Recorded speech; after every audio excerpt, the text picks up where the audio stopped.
जी students, आज के lecture में हम नेविगेशन पेन को डिस्कस करेंगे। नेविगेशन पेन आपकी स्क्रीन के लेफ्ट साइड पे आपको नज़र आ रही है। यहाँ पर एक बटन बना हुआ है, इसको अगर मैं क्लिक करता हूँ तो ये नेविगेशन पेन जो है इस तरह हाइड हो जाएगी, और अगर दोबारा इसको क्लिक करूँगा तो ये शटर बार इसकी जो है वो ओपन हो जाएगी इस नेविगेशन पेन की। इसके अंदर ऑब्जेक्ट्स आपको दिखाई दे रहे हैं, tables, query, form, reports, macros वगैरह, और हम इस पे डिफरेंट मुख्तलिफ तरीक़ों से ये चेक करेंगे कि इसको हम किस किस तरह देख सकते हैं। यहाँ पे हमारे पास एक बटन बना हुआ है, इसको जब मैं क्लिक करता हूँ तो एक मेन्यू खुलेगा, और इस मेन्यू में नेविगेट टू कैटेगरी, मुख्तलिफ कैटेगरीज के हिसाब से आप इन ऑब्जेक्ट्स को दे सकते हैं। अब क्रिएटेड डेट के हिसाब से अगर आप देखना चाह रहे हैं तो जो पहले आपने ऑब्जेक्ट ड्रा किया होगा, डिज़ाइन किया होगा, बनाया होगा, वो पहले आ जाएगा।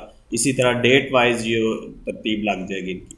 और अगर आप इसको मॉडिफाइड डेट के हिसाब से देखना चाह रहे हैं, टेबल एंड रिलेटेड व्यूज़ के हिसाब से देखना चाह रहे हैं, तो ये इस तरह आपको दिखाई देगा। ऑब्जेक्ट टाइप के हिसाब से अगर आप देखना चाह रहे हैं तो ये आपको इस तरह दिखाई देगा। इसके साथ साथ आपके पास एक कस्टम कैटेगरी भी है कि आपके बहुत सारे ऑब्जेक्ट्स हैं और आप उनको अपनी मर्ज़ी से ग्रुप्स बना कर रखना चाह रहे हैं, तो आप कस्टम कैटेगरी पे क्लिक करेंगे तो इस तरह ये मेरे कंप्यूटर पे 2 कस्टम ग्रुप्स जो है वो ऐड है, और इनको हम रीनेम कर सकते हैं। देखें, इस पर मैंने राइट क्लिक किया, रीनेम।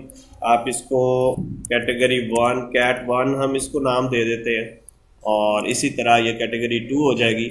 अब ये ऑब्जेक्ट्स जो हैं, जो कैटेगरी 1 में आप डालना चाह रहे हैं, वो आप इस तरह शिफ्ट के साथ सिलेक्ट करके और माउस क्लिक के साथ, और फिर आप इसको ड्रैग करके इस कैटेगरी 1 में डाल देंगे। इसी तरह ग्रुप 2, ग्रुप 3, जितने भी ग्रुप्स आप कस्टम ग्रुप्स ऐड करना चाहें वो आप ऐड कर सकते हैं। इस तरह ये होता है कि आपके जो ऑब्जेक्ट्स हैं उनकी मैनेजमेंट जो है वो आसान हो जाती है। अब ये कस्टम ग्रुप्स, इनको कस्टमाइज़ कहाँ से करेंगे, डालेंगे कहाँ से, वो आपकी इस फाइल मेन्यू में ऑप्शन के अंदर यहाँ पे आपकी करंट डेटाबेस सेलेक्ट होनी चाहिए, और इसको आप स्क्रॉल डाउन करेंगे तो यहाँ पे आपको एक ऑप्शन नज़र आएगी नेविगेशन की, डिस्प्ले नेविगेशन पेन। अगर यहाँ पे ये अनचेक होगा तो डिस्प्ले ये जो नेविगेशन पेन है ये नज़र नहीं आएगी। अब यहाँ पे अगर इन ऑप्शन बटन पे जब आप क्लिक करेंगे तो आपके पास यहाँ पे इसको कस्टमाइज़ करने की ऑप्शंस आ गई हैं। देखिए, टेबल्स एंड रिलेटेड व्यूज़ हैं, और उसके बाद ऑब्जेक्ट टाइप्स हैं, जिनको आप अनचेक करेंगे वो यहाँ पे नेविगेशन पेन के अंदर नज़र नहीं आएंगे।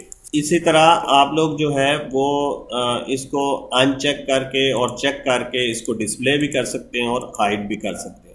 अब यहाँ पे इसी तरह कस्टम हमारे पास एक कैटेगरी है, इसको क्लिक करेंगे, ये देखें 3 कस्टम कैटेगरीज जो हैं वो फ़िलहाल हमने बनाई हुई हैं। इनको हाइड करना है, अनहाइड करना है, इनको यहाँ से डिलीट करना है, रीनेम करना है, एक आइटम और ऐड करनी है, एक ग्रुप और ऐड करना है, तो वो यहाँ से आप ऐड कर लेंगे। यहाँ पर आप इसको नाम भी दे सकते हैं।